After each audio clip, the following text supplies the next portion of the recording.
Now let's take a look at Beijing Daxing Airport. The terminal of Beijing Daxing International Airport includes the main terminal, supporting service buildings and parking buildings, with a total construction scale of about 1.4 million square meters. The terminal covers an area of 780,000 square meters and has 100 for boarding bridges. The terminal is shaped like a phoenix spreading its wings, presenting a unique shape of 5-finger corridors.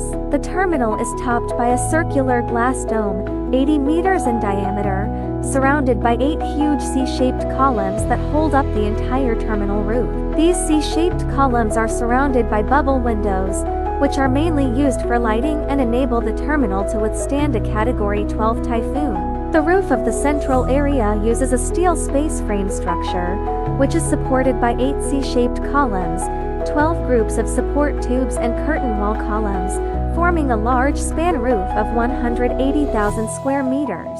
The C column is the main support structure, and its unique shape and arrangement effectively transfers loads, providing both vertical support and horizontal stiffness.